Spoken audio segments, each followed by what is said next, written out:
Hey, welcome back to Smith Ideas. তোমালোকে সকলোৱে গম পোৱাই লকডাউনৰ সময়সীমা 3 মেলৈ বৃদ্ধি কৰা হৈছে। এইদৰে আমি লাহে লাহে পিছুৱাই গৈ আছোঁ। And if you want to get a better result, then you should start your study regularly. লেসনলৈ যোৱাৰ আগতে কেইটামান ইম্পৰ্টেণ্ট কথা শ্বেয়াৰ কৰিব বিচাৰি আছোঁ। তোমালোকে যদি বিজনেছ ষ্টাডিজৰ এক্সামত 100 মাৰ্কেই পাব বিচাৰা তেতিয়াহ'লে তোমালোকে লিখাৰ ওপৰত গুৰুত্ব আৰোপ কৰিব লাগিব। NCERTৰ যিবোৰ পইণ্ট আমি ডিছকাশ্যন কৰি আছোঁ বা তোমালোকৰ কিতাপত দিয়া আছে এক্সামত তোমালোকে এই পইণ্টবোৰ হুবহু লিখিব পাৰিলে ভাল আৰু এক্সপ্লেইনখিনি তোমালোকে বুজি পোৱা মতে নিজৰ ভাষাতেই লিখিব পাৰিবা। যেতিয়া আমি এক্সামৰ বহিখিনি চাইন কৰোঁ তেতিয়া হততে দেখিবলৈ পাওঁ বেছিভাগ ষ্টুডেণ্টেই গাজা মাৰে, ক'ৰ পৰা কি লিখে নাজানে। গতিকে তোমালোকে কনচেপ্টখিনি ক্লিয়াৰ হ'ব লাগিব। মই ডিছকাছ কৰোঁতে তোমালোকক যিখিনি নোটছ দিওঁ এই নোটছখিনি তোমালোকৰ বহুত ইম্পৰ্টেণ্ট হয়। এইখিনি তোমালোকে মাৰ্কেটত কোনো নোটছতে এনেদৰে বিচাৰি নাপাবা আৰু মই গোটেই চিলেবাছৰ নোটছখিনি মই কভাৰ কৰিছোঁ, লগতে প্ৰিভিয়াছ ইয়াৰত যিমান কুৱেশ্যনছ আহিছে গোটেইখিনি মোৰ নোটছতেই পাই যাবা। আৰু লেচনটো শেষ হোৱাৰ লগে লগে আমি প্ৰতিটো লেচনৰ 20 to 30 শ্বৰ্ট কুৱেশ্যনছ ডিছকাশ্যন কৰিম। গতিকে তোমালোকে যদি ভিডিঅ' লেকচাৰ আৰু নোটছখিনি ফ'ল' কৰা তেতিয়াহ'লে তোমালোকৰ সকলো ধৰণৰ কুৱেশ্যন এনচাৰ্ছ ক্লিয়াৰ হৈ যাব। চ' ভিডিঅ'টো চাই যোৱাৰ সময়ত তোমালোকে নোটছখিনি নিজৰ বহীত লিখি ল'বা। গতিকে লেচনলৈ একবাৰো আজি আমি চিলেবাছৰ এক নতুন টপিক লেভেলছ অফ মেনেজমেণ্ট বা পৰিচালনাৰ স্তৰসমূহৰ বিষয়ে ডিছকাশ্যন কৰিম। প্ৰথমতে লেভেলছ অফ মেনেজমেণ্ট বা পৰিচালনাৰ স্তৰ মানে কি? চ' এটা সংগঠনত বিভিন্ন ধৰণৰ কাৰ্য সম্পাদন কৰিব লগা হয় আৰু এই কাৰ্যবোৰ সম্পাদন কৰিবলৈ বহুতো মেনেজাৰৰ আৱশ্যক হয়। এতিয়া বিভিন্ন মেনেজাৰসকলৰ কাম বেলেগ বেলেগ হয়, তেওঁলোকৰ অথৰিটি বা কৰ্তৃত্ব বেলেগ বেলেগ হয় আৰু ৰেছপন্সিবিলিটিও ভিন্ন ধৰণৰ হয়। এতিয়া এই মেনেজাৰসকলৰ কাৰ্য, অথৰিটি আৰু ৰেছপন্সিবিলিটিৰ ওপৰত ভিত্তি কৰি সিহঁতৰ মাজত এক ক্ৰম বা শৃংখলৰ সৃষ্টি হয়। এই শৃংখলকেই আমি পৰিচালনাৰ স্তৰ বুলি ক'ব পাৰি। এতিয়া চোৱা নোটছত কিমান ধুনীয়াকৈ লিখি দিছোঁ।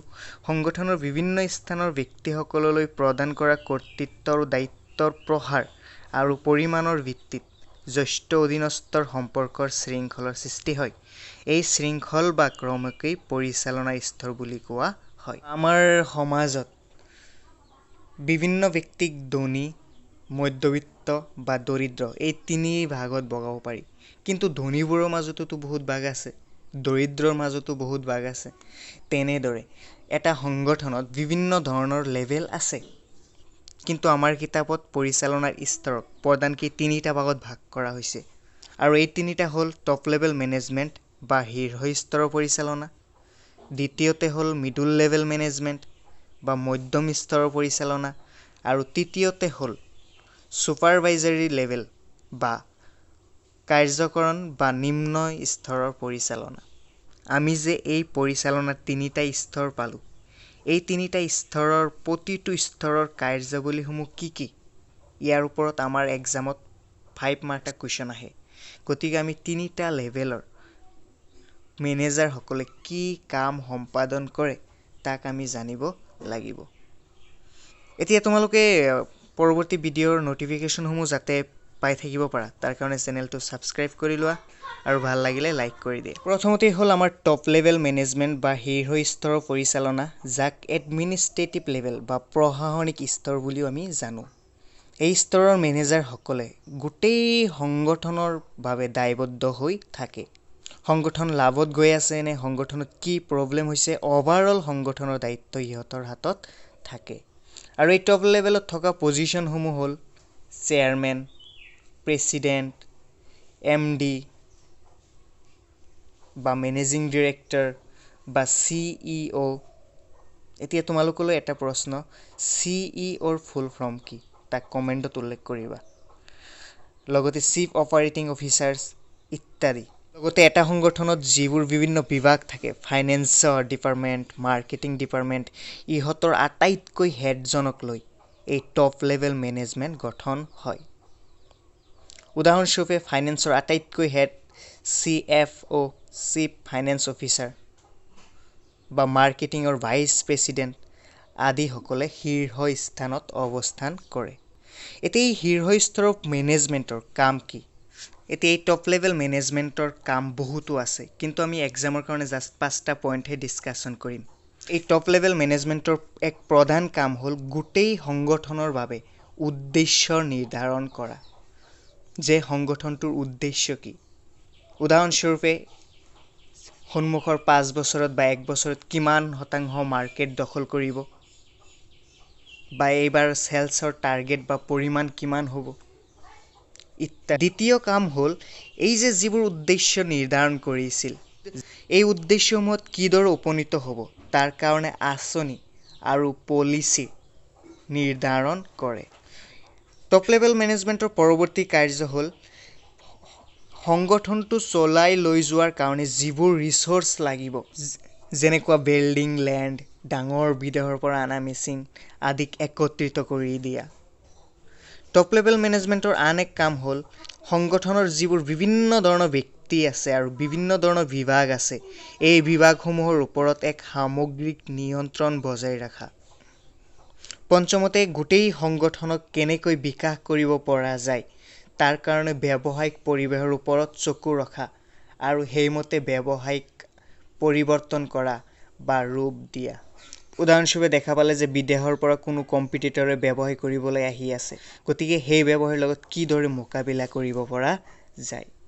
এই পইণ্টসমূহ মনত ৰখাৰ কাৰণে তুমি নিজকে কোনো এটা সংগঠনৰ টপ লেভেল মেনেজাৰ, MD বা CEO হিচাপে ভাবিবা আৰু তুমি নিৰ্ধাৰণ কৰি ল'বা যে তোমাৰ কাম কি হ'ব। যে গোটেই সংগঠনৰ কাৰণে তোমাৰ উদ্দেশ্য নিৰ্ধাৰণ কৰিব লাগিব, সেই উদ্দেশ্যত কেনেকৈ উপনীত হ'ব পৰা যায় তাৰ কাৰণে পলিচি বনাব লাগিব। তাৰপিছত সংগঠনৰ কাৰণে যিবোৰ ৰিচ'ৰ্চ লাগিব সেইবোৰ তুমিয়েই যোগাৰ কৰি দিব লাগিব। সংগঠনৰ বিভিন্ন বিভাগৰ ওপৰত তুমি চকু ৰাখিব লাগিব আৰু নিয়ন্ত্ৰণ ব্যৱস্থা ল'ব লাগিব, কোঅৰ্ডিনেশ্যন বজাই ৰাখিব লাগিব। তাৰপিছত চাৰিওফালৰ যিটো এনভাইৰনমেণ্ট তাৰ ওপৰত চকু ৰাখিব লাগিব আৰু সেইমতে নিজৰ সংগঠন স্থিৰ ৰখাৰ কাৰণে উপযুক্ত ব্যৱস্থা ল'ব লাগিব। ইয়াৰ পিছত হ'ল মিডল লেভেল মেনেজমেণ্ট বা এক্সিকিউটিভ লেভেল অফ মেনেজমেণ্ট। মধ্যস্তৰ পৰিচালনাক এক্সিকিউটিভ লেভেল অফ মেনেজমেণ্ট বুলি কোৱাৰ কাৰণ এইটোৱেই যে শীৰ্ষস্তৰৰ পৰিচালনাই যিমান আঁচনি বা পলিচি নিৰ্ধাৰণ কৰিছিল তাক আচলতে বাস্তৱ ক্ষেত্ৰত ৰূপায়ণ এই মধ্যস্তৰৰ পৰিচালকসকলেই কৰে। এতিয়া মধ্যস্তৰৰ পৰিচালনাত কোনবোৰ ব্যক্তি থাকে? সংগঠনত যিমানবোৰ বিভাগ আছে, finance, production, purchase department, human resource department ইত্যাদি ডিপাৰ্টমেণ্টৰ যিবোৰ হেড আছে বা মুৰব্বী আছে তেওঁলোক ইয়াত থাকে। উদাহৰণস্বৰূপে production manager, finance manager, sales manager etcetera. আৰু এই মিডল লেভেল মেনেজমেণ্টে লয়াৰ লেভেল বা নিম্ন স্তৰৰ পৰিচালনা আৰু উচ্চ স্তৰৰ পৰিচালনাৰ মাজত যোগসূত্ৰ ৰক্ষা কৰে। নেক্সট আমি মধ্যস্তৰৰ পৰিচালনাই কি কি কাৰ্য কৰে 5টামান কাৰ্য আমি জানি লওঁ। প্ৰথম, টপ লেভেল মেনেজমেণ্টে যিবোৰ পলিচি নিৰ্ধাৰণ কৰিছিল সেইবোৰ লয়াৰ লেভেল মেনেজমেণ্টলৈ ব্যাখ্যা কৰি দিয়ে এই মিডল লেভেল মেনেজমেণ্টে। দ্বিতীয়তে, লয়াৰ লেভেল মেনেজমেণ্টত কিমান পৰিমাণৰ ব্যক্তি লাগিব সেইবোৰ ব্যক্তিক ৰিক্ৰুইটমেণ্ট কৰা, চিলেকশ্যন কৰা আৰু ট্ৰেইনিং দিয়া কামো কৰে। তৃতীয়তে, নিম্ন স্তৰৰ মেনেজমেণ্টলৈ আৱশ্যকীয় আদেশ নিৰ্দেশ জাৰি কৰে আৰু সিহঁতৰ ডেভেলপমেণ্টৰ ব্যৱস্থা কৰে। লগতে বিভিন্ন নিম্ন স্তৰৰ বিভাগসমূহক, শাখাসমূহৰ কৰ্মচাৰীসমূহক উৎসাহিত বা মটিভেশ্যন প্ৰদান কৰে। পঞ্চমতে, আপাৰ লেভেলৰ লগত লয়াৰ লেভেলৰ মাজত এক সহযোগিতা সমন্বয় ৰক্ষা কৰে। লাষ্ট আমাৰ আন এক পৰিচালনাৰ স্তৰ হ'ল ছুপাৰভাইজৰী বা তত্ত্বাৱধানমূলক, যাক অপাৰেশ্যনেল লেভেল অফ মেনেজমেণ্ট বা কাৰ্যকৰীয়নী স্তৰৰ পৰিচালনা বা ফাৰ্ষ্ট লাইন মেনেজমেণ্ট বুলিও কোৱা হয়। এই স্তৰক ছুপাৰভাইজাৰী লেভেল বুলি এইকাৰণেই কোৱা হয় কাৰণ ইয়ে শ্ৰমিকৰ কাম কাজসমূহ ছুপাৰভাইজ বা চোৱা চিতা কৰে। আৰু ইয়াক অপাৰেশ্যনেল লেভেল অফ মেনেজমেণ্ট বুলি এইকাৰণেই কোৱা হয় কাৰণ এই স্তৰতেই আচলতে শ্ৰমিকসকলৰ দ্বাৰা ব্যৱসায়ে যিটো প্ৰডাক্টৰ কাৰণে ব্যৱসায় কৰে সেই প্ৰডাক্টটো উৎপাদন কৰা হয়। এই স্তৰ বিভিন্ন কৰ্মচাৰীসকলৰ যিজন ছুপাৰভাইজাৰ আছে বা নিৰীক্ষককাৰী আছে তাক লৈ গঠন হয়। আৰু এই স্তৰৰ পৰিচালক বা ছুপাৰভাইজাৰসকলে কৰ্মচাৰীসকলৰ ডে টু ডে কি কাম হ'ব, কোন কৰ্মচাৰীয়ে কি কাম কৰিব ইত্যাদি কাম কাজ চোৱা চিতা কৰে। গতিকে আমি এক্সামৰ কাৰণে কেইটামান পইণ্ট চাওঁ আৰু এইখিনি পইণ্ট তুমি এজন নিজে ছুপাৰভাইজাৰ হ'লে তোমাৰ অধীনত ধৰি লোৱা বহুতো কৰ্মচাৰীয়ে কাম কাজ কৰি আছে, তুমি কি কৰিব লাগিব সেইধৰণে মনত ৰাখিব পাৰা। প্ৰথমতে দৈনন্দিন কি কাম কাজ কৰিব লাগিব তাৰ পৰিকল্পনা কৰা আৰু কৰ্মচাৰীসকলক তাৰ দায়িত্ব প্ৰদান কৰা। দ্বিতীয়তে, কৰ্মচাৰীসকলে কিদৰে কাম কাজ কৰি আছে তাক চোৱা চিতা কৰা আৰু প্ৰয়োজন হ'লে সিহঁতক কাম কাজ দেখুৱাই দিয়া। কাম কাজত ভুল ত্ৰুটি হ'লে শুধৰণিমূলক পদক্ষেপ গ্ৰহণ কৰা।